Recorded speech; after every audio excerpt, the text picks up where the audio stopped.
Hey everybody, this is Chris Jepson. Just wanted to talk to you guys real briefly about Swaybar choices for F-Street on the 2015 Mustang GTs.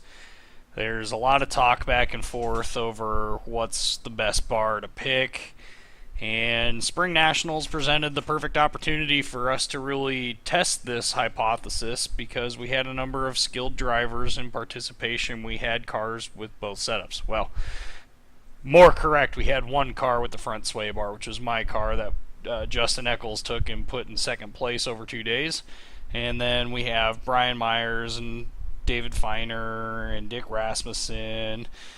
All those guys are running the rear bar setup.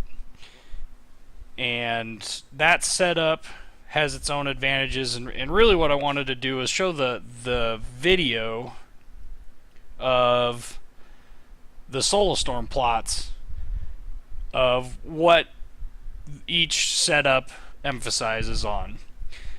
In case you're not familiar, front sway bar in general is going to help more at the corner exit, rear sway bar more towards corner entry. It just kind of depends on your driving style, which one you prefer. The time difference, when it all came down to it, Brian and Justin are both very comparable drivers. They are both equally fast. The time difference between the two over 2 days was 0.066 seconds. So less than a tenth of a second difference. In this case, the front sway bar managed to go faster.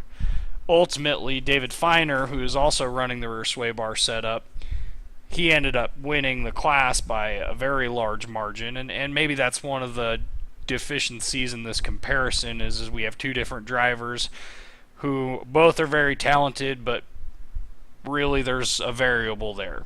It could be possible that somebody's overperforming and somebody's underperforming.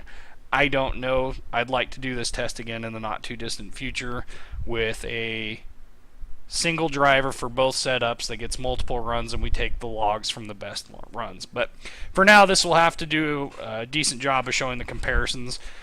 If you want to know how I'm doing SolarStorm on a PC, I'll have to do a whole nother video on how to do the analysis portion of SolarStorm on the PC. It's way too involved to make one video for both, especially since I wanted to focus on the sway bar differences and what that turns out to be. This is going to be 2016 Spring Nationals, day one, so we're running the course in the counterclockwise direction. Justin's fastest time was a 59.308. Again, Justin is running my car with the BMR front sway bar. Brian Meyer, his fastest time was a 59.194, and he's running the Sam Strano bar on his car. Both cars have the Koni Yellows, the off-the-shelf Koni Yellow options. Both cars are running RE71Rs from Bridgestone. I believe Brian is running 285s in the rear, 275s in the front. We're running 285s all the way around on my car. So Justin has 285s on both ends, and I think Brian is split. Maybe he can post a comment and clarify that issue for us. I'll go ahead and play the video just so you can kind of see general trends. I do want to point out that the map is a little inaccurate. It shows Justin actually beating Brian to the finish when the actual times are entirely different. As nice as SolarStorm is from a logging perspective, comparing logs from two different runs from two different GPS sources is a little difficult. We have about a 3-foot measuring deficiency between different setups. The accuracy of the 10 hertz GPS unit that comes in the SolarStorm just on this day with 10 satellites was only 1 meter, so 3 feet 4 inches for all intents and purposes, so we'll call it 3 feet. So ignore the map for the who finished first, but the map illustrates exactly what I'm talking about with the where in the corner or where on course the cars are making up their time. So I'm going to go ahead and play the video, and then we'll kind of talk a little bit more about different things that we're seeing with the lateral G's, the speed, and the time delta. So here's the video playing. You also wonder why there's no actual video from the recording going. That has to do with the fact that doing computer analysis of SoloStorm, you can't use video. If you use video, it will crash. So I'm trying to avoid that. But the one thing I want to draw attention to is look at where Brian is catching up to Justin and where Justin is pulling away. As you can see, coming into the corner, Brian is catching him, almost getting past him on this, but again, with the GPS error, it's hard to really tell. But at corner exit, look at the gap open up.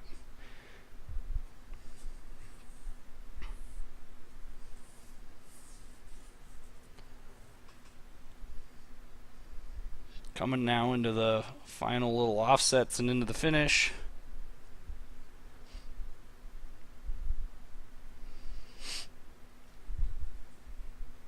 And there's the finish.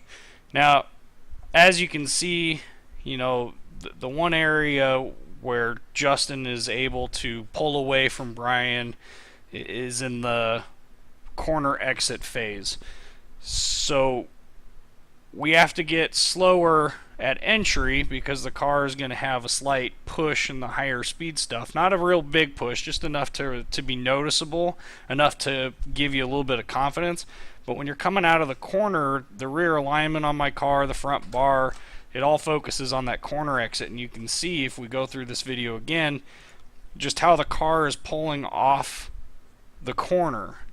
Brian's car, conversely, is catching it into the entry of the corner. And this is a totally different way of setting up the car.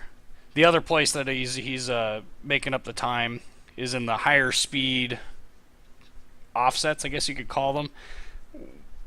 One thing that I noticed over the course of the 2 days was that in the higher speed offsets, the front bar did not like the sudden change in direction at higher speeds nearly as much as I'm sure the rear bar setup would.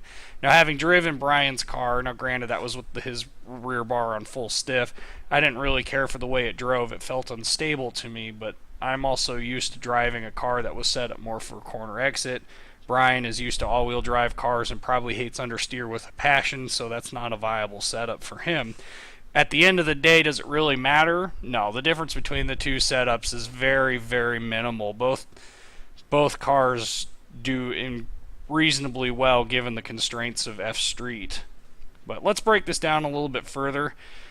Again, you can see, and this little first section here is a series of slaloms, and you can see as we come into this high speed this offset right here, Brian actually ends up catching up to him, and then Justin will pull away slightly, Brian will catch up again, then Justin will pull away slightly, and then Brian will catch him.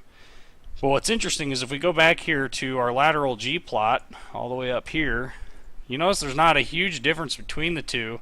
There is a center line that denotes the 0 point, but if you look at it, you know, Brian's peak in this very first corner is negative 101, Justin's 104. Justin apparently is cornering a little bit harder in the first cone of the slalom. I think that's because of the way he set it up, set himself on course. But you look again, not a huge difference in the peak lateral G here at all, really. 0.75 to, I think there was an 8.2 I think I saw in there. Yeah, 8.3.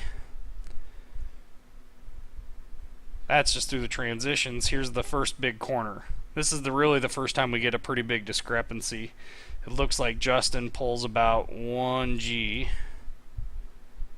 102 to Brian's 113, and I think a large portion of that has to do with in these higher speed offsets when we're trying to get the car to change the directions. That front bar doesn't really tolerate nearly as much steering angle at the higher speeds, and as you can see, we got some pretty high speeds. In fact, that's one of the more interesting aspects of the setup. We get into the acceleration zones, and Justin hits his high mile per hour early, but has to brake early, whereas Brian can carry a little bit more speed getting ready to go in. Now they slow down. Their braking point for Brian is a little bit later, and then he gets himself turned in and doesn't slow down nearly as much. He only slows down to 33, whereas Justin has to slow down to 32.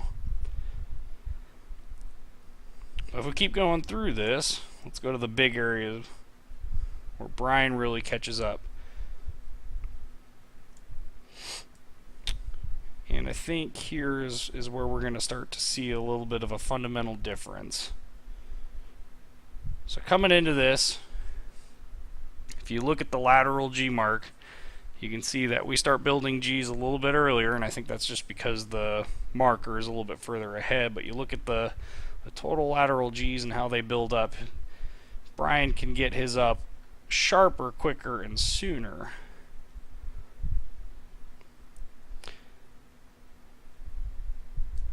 And then as we keep going out, you can see the differences in acceleration.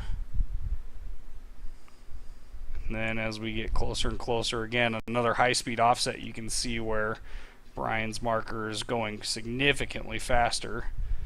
Brian takes a little bit wider line through this, but I'm not sure if that's necessarily GPS reading error or if he did actually take a wider line. But and then through the finish.